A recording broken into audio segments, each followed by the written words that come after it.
নমস্কার বন্ধুরা, আজকে আমি তোমাদের সামনে নিয়ে এসেছি জামাই ষষ্ঠী স্পেশাল ম্যাঙ্গো আইসক্রিম।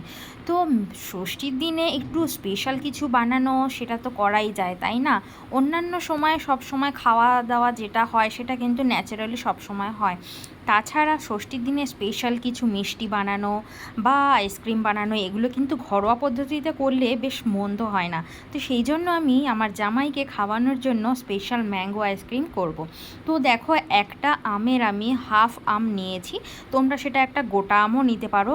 এই আমের সাইজটা যেহেতু খুব বড়, তো সেই জন্য আমি হাফ আম এখানে নেব। তো সেগুলো খুব সুন্দর ছোট ছোট কিউব করে আমি এগুলো কেটে নিয়েছি। তোমরা জামাই ষষ্ঠী স্পেশাল কে কী বানাচ্ছো, জামাইকে কে কী করে খাওয়াচ্ছ অবশ্যই কিন্তু জানিও। আর তোমাদের কেমন লাগলো ভিডিওটা অবশ্যই জানিও। চলো দেখো, এখন আমি একটা মিডিয়াম সাইজের মিক্সি জার নিয়ে নিয়েছি, যার মধ্যে আমি দিয়ে দিলাম কিছু পরিমাণ চিনি আর দিয়ে দিলাম এই আমের টুকরো। তো তোমাদের নতুন জার নিতে হবে না, আমার যেহেতু নতুন জার রয়েছে তো সেই জন্য আমি নতুন জারটা আজকে ওপেনিং করলাম। যাই হোক, তার মধ্যে আমি একটা স্লাইস ব্রেড দিয়ে দিলাম। এই ব্রেডটা দেওয়ার জন্য খুব সুন্দর একটা থিক ভাব চলে আসবে।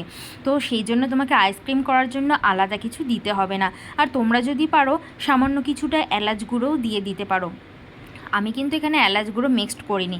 তো দেখো, মিক্সিতে পেস্ট করে নিয়েছি আর খুব সুন্দর থিক একটা চলে এসেছে। তো এবার আমি কিছুটা মিল্ক পাউডার ছিল সেটা দিয়ে দিয়েছি আর সামান্য কিছুটা লিকুইড মিল্ক নিয়ে নিয়েছি। তো খুব সামান্য নিয়েছি, খুব বেশি দিইনি, কারণ খুব বেশি দিলে কিন্তু আবার পাতলা হয়ে যাবে। তো সেই জন্য আমি হালকা অল্প দিয়েছি।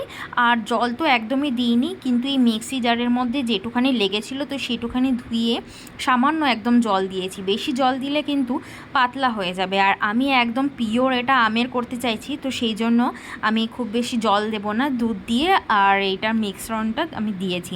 তো এখন আমি এটা খুব ভালোভাবে মিক্সড করে নেব। খুব ভালোভাবে তোমরা এটা মিক্সড করে নেবে, যতক্ষণ ধরে এটাকে মিক্সড করবে এর কনসিস্টেন্সি খুব ভালো হবে, খেতেও কিন্তু খুব সুস্বাদু হবে।